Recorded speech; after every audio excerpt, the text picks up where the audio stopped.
जशी जशी माहेर पंढरी जवळ येत आहे तसतशी वारकऱ्यांची उत्सुकता शिगेला पोहोचते। आता अवघ्या 2 ते 3 दिवसात समस्त वारकरी श्री क्षेत्र पंढरपूरकडे पोहोचतील आणि माहेर पंढरीत वारकऱ्यांचा जणू महासागर उसळेल।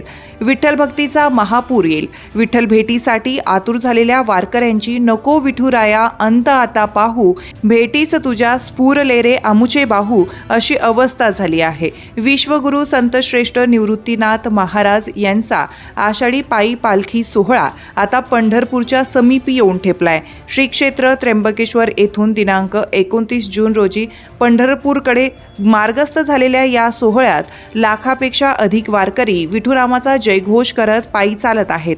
त्र्यंबकेश्वर इथून निघालेला हा पालखी सोहळा पेगलवाडी, नाशिकमध्ये सातपूर, पंचवटी येथे विसावा घेऊन पळसे, लोणारवाडी, खंबाळे, पारेगाव, गोगलगाव, राजुरी, बेलापूर, बुद्रुक, राहुरी, डोंगरगण, अहिल्यानगर, साकत, घोगरगाव, मिरजगाव, कर्जत, कोरेगाव, रावगाव, कंदर, दगडी अकोले, करकंज, चिंचोली, श्री चंद्रभागा स्नान आणि शेवटी श्री क्षेत्र पंढरपूर याप्रमाणे हा पालखी सोहळा पायी प्रवास करत पांडुरंगांच्या चरणाचं दर्शन घेऊन पुलकित होईल।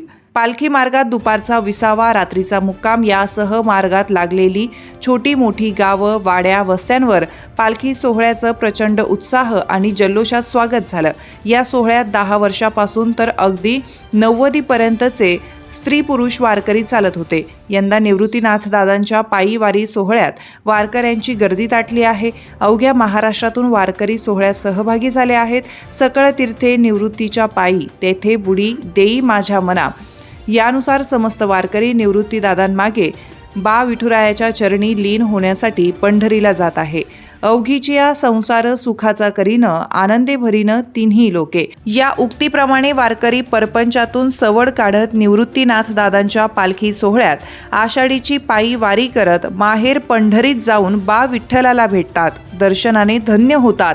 साधारणपणे 1 महिना हे वारकरी पायी चालत जात भक्तिरसात चिंब भिजून माय माहेर पंढरीला जातात। चंद्रभागेत स्नान करून पुण्य पदरी गाठतात। त्यांच्यासाठी ही पायी वारी आनंदवारी असते, आनंदाचा सोहळा असतो। एक अनामिक ऊर्जा घेऊन तृप्त मनाने हे वारकरी माघारी फिरतात। ही ऊर्जा त्यांना वर्षातील 11 महिने प्रेरणादायी ठरते। पुढच्या वारीची वाट पाहत ही मंडळी त्या अनामिक ऊर्जेत जणू जगतात। भक्तीचा भुकेला असलेला पंढरी रायाही वारीमय न झाला तर नवलच। दीपक भावसार, थेट वारीतून। तुमच्या भागातील प्रत्येक बातमी पाहण्यासाठी तसेच अशाच ताज्या आणि विश्वासार्ह घडामोडींसाठी उत्तर महाराष्ट्र न्यूज नेटवर्क सोबत जोडलेले रहा।